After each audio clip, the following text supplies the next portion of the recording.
beloved Boss Mike Cervera.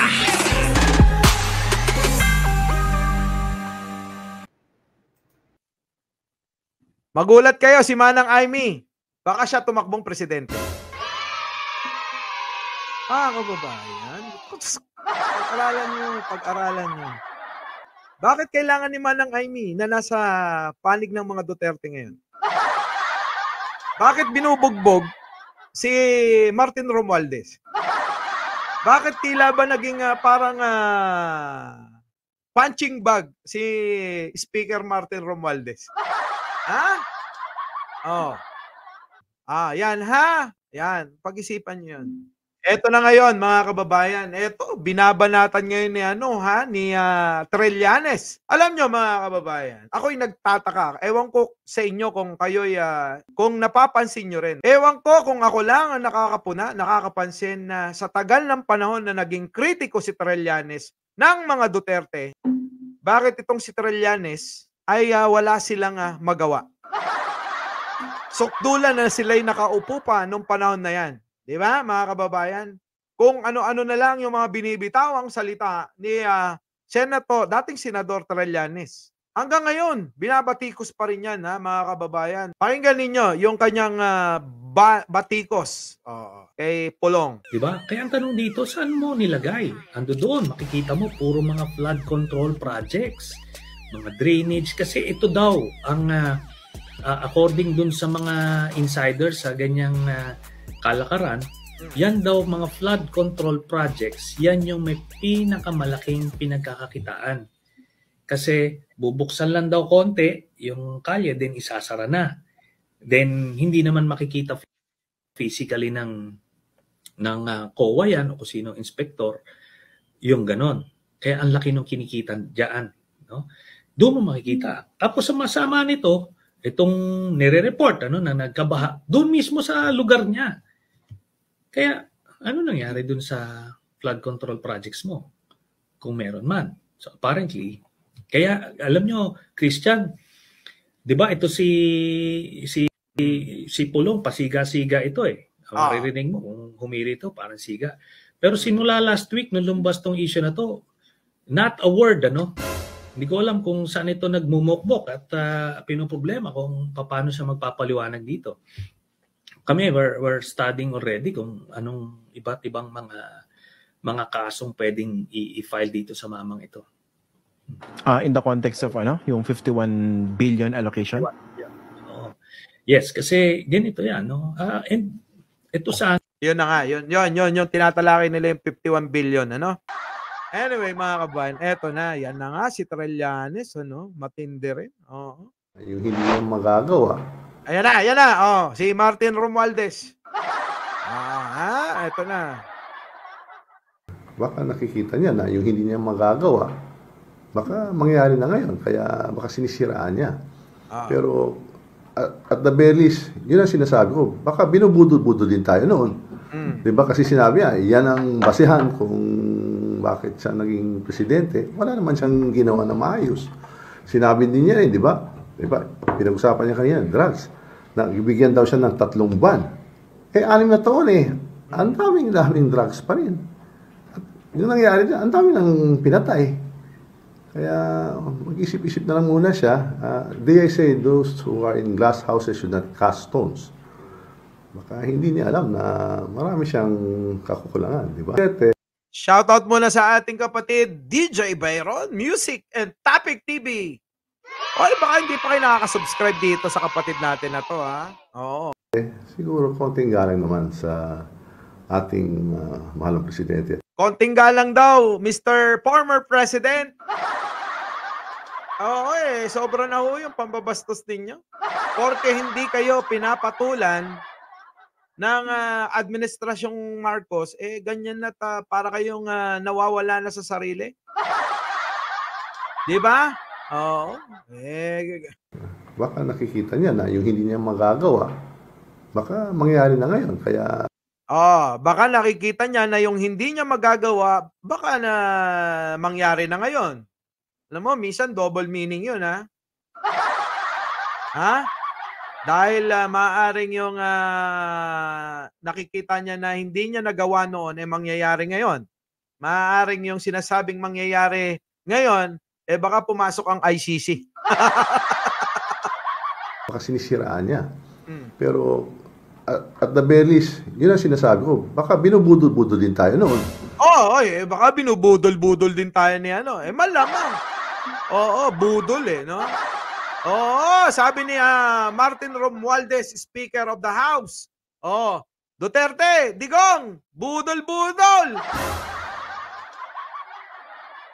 Diba kasi sinabi niya, yan ang basihan kung bakit siya naging presidente. Wala naman siyang ginawa na maayos. Oo nga, wala. Walang ginawang maayos. Totoo ka dyan. Totoo ka dyan. Very good, very good. Sinabi din niya di ba? Diba? Pinag-usapan niya kanina, drugs.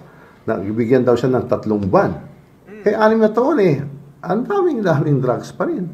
Kaya nga, hanggang sa Davao nga, marami pa rin daw drugs. Sabi dito kanina Di ba?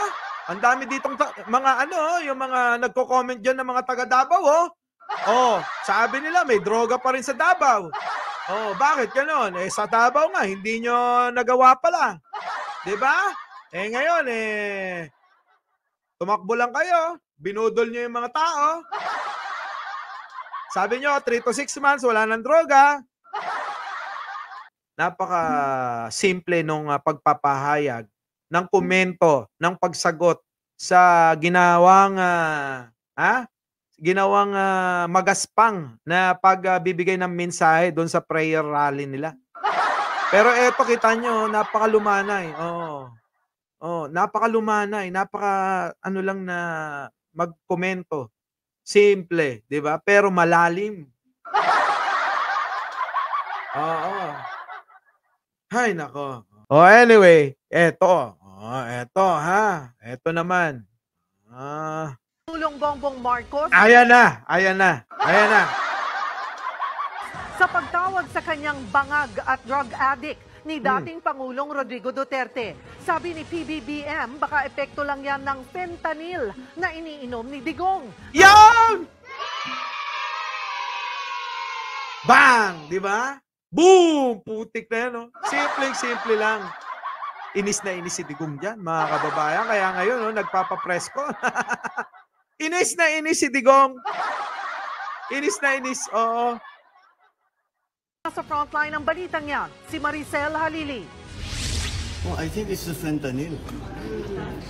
Fentanyl is the strongest painkiller that you can buy.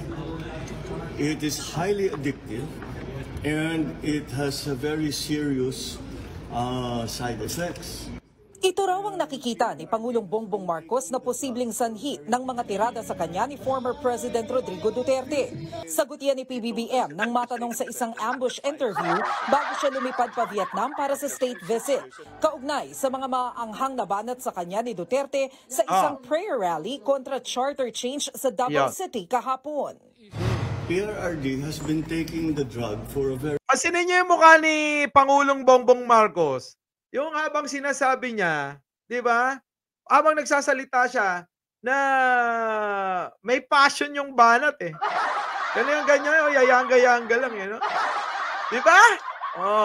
very long time now. After 5-6 years, it has to affect yun. Kaya, alagay ko, kaya nagkakaganyan. Epekto daw nga ng fentanyl, yung kung ano yung kung bakit nagkakaganyan si dating Pangulong Duterte, mga kababayan. Ganun lang yung sagot. Oo. Tapos pagkatapos nun, tama na yun. Hindi na, wala nang sasabihin, di ba? Bakit? Para saan pa? Para pahabain pa yung na yan, di ba? Wala na, tama na. Eleganting tao si PBBM, sabi ni Maria Luisa. Baka naman na naglilihi si Maudigs. Pinaglilihan si PBBM. Bakit? Babae ba siya? Yan ang presidente ko. May class bumanat pero may kagat. Yo! Sabi ni Mysterious. Connected sa tao pag nagsasalita si PBBM. Very good! Sabi ni Tiger Eyes. Diba? Sa kabila ng lahat ng patutsadahan, sa kabila ng mga galit, puot na binitawan ng mga Duterte sa Davao, eto mga kababayan, kung gaano kalupit na tiyak na mamahalin nyo lalo ang Presidente Bongbong Marcos.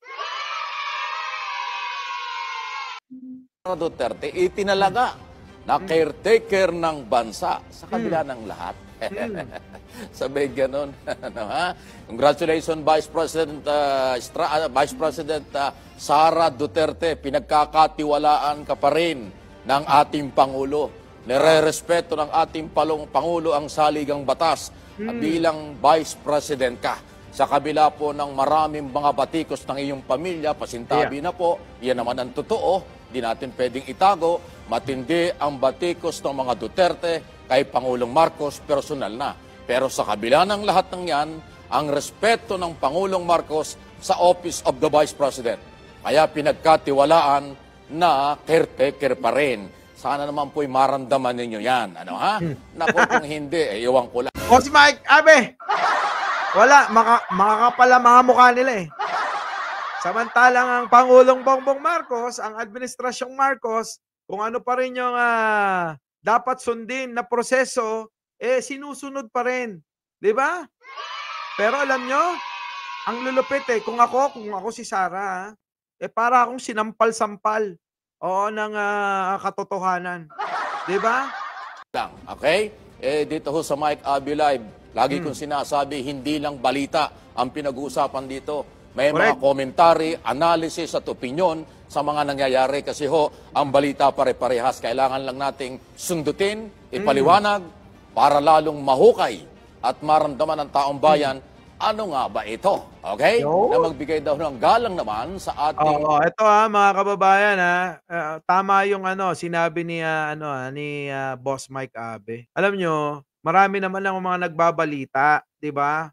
Pero kailangan pa rin ng tulad ko, tulad ni Mike Abe, tulad ng iba nating mga kasama na dapat alam niyo, sundutin pa rin at ipaliwanag para lang sa ganon magkaiba-ibang opinyon at doon kayo manimbang. 'Di ba, mga kababayan? Ganun po yung ganon, ha? Oo. Si Tulpo tatakbo nako mga boss naman. Diyos ko po, para na naman tayo nagbigti niyan, ano? Nako, Diyos ko po. Ha? Muli, opo, Mike Cervera po. Laging nagpapaalala, mahalin natin ang ating kapwa, ipagdasal natin ang ating bansa. Magandang umaga, magandang hapon, at magandang gabi sa mandako ng mundo. Naroon kayo. Siyempre, magandang buhay na rin para sa ating lahat. Our beloved Boss Mike.